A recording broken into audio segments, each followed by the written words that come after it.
Happy Wednesday, everybody. This is Mike Walsh with the third, perhaps the fourth, in a series of Ask the Mayor. Today we have 4 questions. The first one I'm going to read, it's actually a combination of 2 questions, and it's going to take a while, so bear with me. This comes from Caitlin. She said, have you been watching the development of the property around Rentschler Field?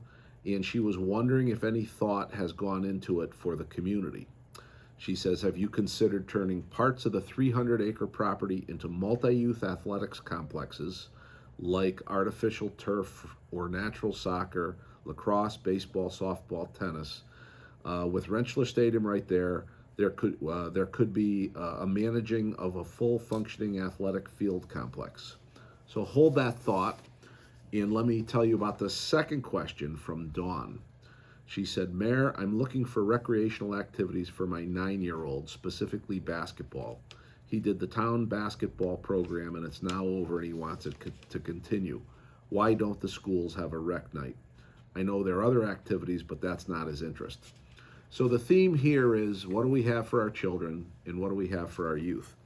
And I'm going to give you kind of a long answer, but it intersects for a few different reasons. First off, as part of the control tower that we introduced to the community on January 19th, we talked about a sports bubble. So the town of East Hartford will issue a public-private partnership request for proposal, and we will seek to go to the public sector with our tax-exempt checkbook to build a bubble. However, I've been socializing that idea with a lot of people, and they don't think I'm aiming high enough. So they think I should open up a youth center, and they're saying somewhere along Silver Lane. But more importantly, they suggest that it should be a regional sports complex that hosts a whole bunch of things that Caitlin mentions. Now, here we sit in the middle of March 2022, and there is no easy fix to do this quickly as in the year 2022. But we will start the process because we understand that there isn't enough for youth. Coming out of COVID, there are plenty of funds. Town of East Hartford is in possession of some COVID funds. We're in some possession of youth service funds. And there's various legislative proposals this year for additional funding to combat some of the mental health issues and other things related to youth impacts and juvenile impacts that are coming down the road. So in answer to Caitlin and in answer to Dawn, Caitlin, the bigger picture is we will be issuing a request for proposal seeking a public-private partnership for either a bubble, a youth center, or a regional sports complex. But I suggest that's probably 2 years out. The shorter-term answer, which I'll address to Dawn, is I've spoken to Ted Fravel, and he agrees that youth services or Parks and Recreation, per se, when they provide programs, generally do it seasonal following the programs that are, for instance, the NBA is just finishing up. You know, they've just hit their halfway mark. They'll just be finishing up soon. College basketball, we're into March Madness. That's stopping. Baseball's picking up. Parks and Rec really emulates them. But we do have basketball programs for high schoolers now that we run out of McAuliffe. Ted is looking at perhaps adding staffing using some of the COVID money, and we will begin to offer basketball at McAuliffe Park outdoors for the elementary and middle school populations. So Dawn, I hope that answers your question. It's something that heretofore we didn't have, but now we will. You can reach out to Ted Fravel as that develops. And again, it's going to be based on our ability to get enough coaches and enough referees together and Parks and Recreation employees to pull it off. But we think there is a need, as you point out.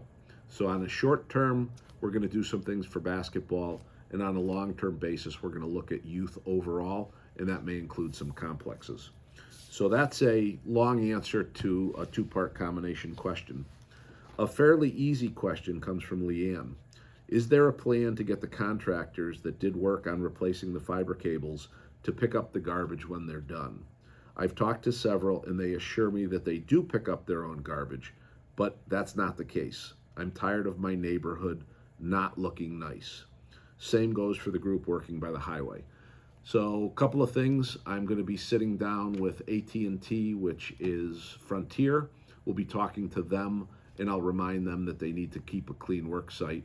And then I'll also we continue to work with the Department of Transportation on requesting sound barriers for Route 2. When we're in those discussions, I'll remind them that their groups are pretty sloppy and they're working in residential neighborhoods, so they need to straighten out their act. So that hopefully that addresses that question. Now, buckle up, everybody. Here's the last question, but it is a long one. It comes from Gloria, and she's basically concerned. She wrote to me on March 3rd, and she says, what is the plan to reduce property taxes and the mill rate? She said, high inflation has jacked up food, gas, clothes, water, everything. I feel like the government continues suffocating the working people. It's getting really hard to live in Connecticut. What's your proposal to help? And the short answer is, I do not have an easy answer to solve this problem. You live in a town that delivers a host of services that cost a considerable amount of money. We educate about 7,000 children. That's in excess of $100 million every year. We provide refuse collection that's included in your tax bill, bulky waste, annual curbside leaf collection, a career firefighting department with advanced life support paramedic service included. We provide elderly and disabled transport in town. We provide $700 of elderly tax relief if you're 65 years or older, have certain income requirements, and the town council's considering that to go to $1,000. We have MDC rates and sewer service embedded in your tax bill. So just like you feeling pressure from the high inflation, we feel the same type of pressure. Our budget this year is $204.5 million, but I want to be very clear in terms of answering your question. So again, bear with me. Here's the answer that I provided to Gloria. I said, I can see that the level of taxation on your home for fiscal years 20, 21, and 22 has been stable, and that's over the last 3 years. The council is working on a fiscal year 23 budget as we speak, and the level of taxation was set at $136.1 million. That's the exact same level of taxation that was used to balance the fiscal year 22 budget. That's extremely important to note because it answers your questions as to what we're doing to control the level of taxation. I'm going to be very candid with you and tell you for the services that we provide, there will never be a tax reduction as far as I can see, and I'll explain that in a little more detail.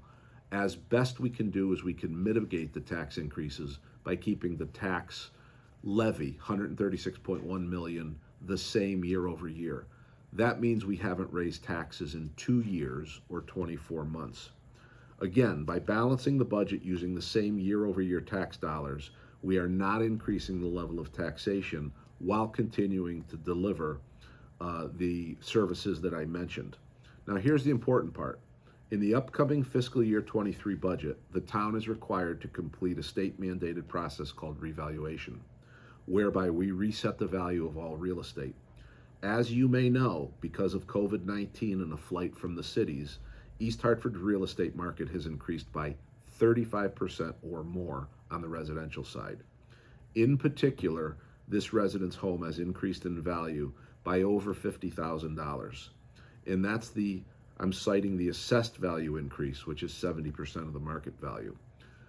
Gloria's home is worth substantially more, but because she lives in a state, the tax is based on a system called ad valorem, which is Latin for added value. Gloria will shoulder a little bit more of the tax burden.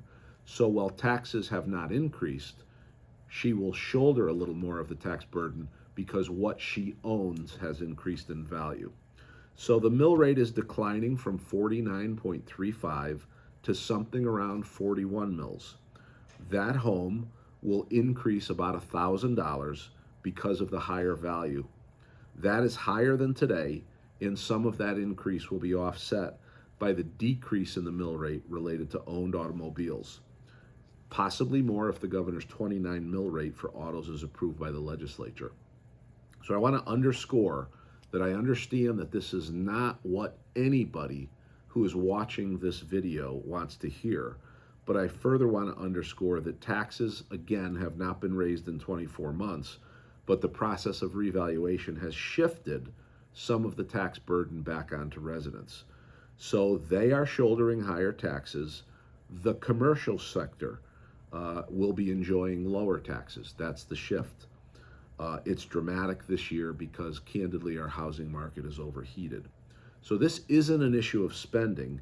It's, in fact, in order to save this particular taxpayer with a slightly larger than average house $200 a year or $4 a week, the town would have to cut $4 million somewhere.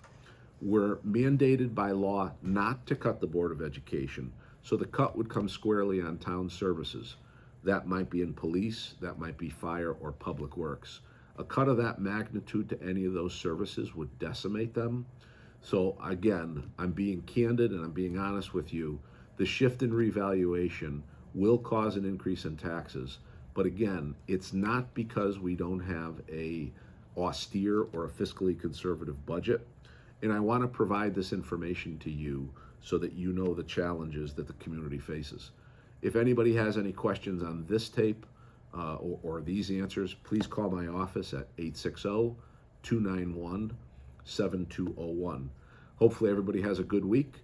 Keep an eye out on the budget hearings, as the council will be having one on Wednesday night, tonight, for resident input, and then they'll set the budget for fiscal year 23 on Monday. Again, revaluation is a big deal. If you have a mortgage escrow, please pre-fund it so that way you don't get caught short when they true up your escrow. I'm Mike Walsh. I'm the mayor. Have a great afternoon.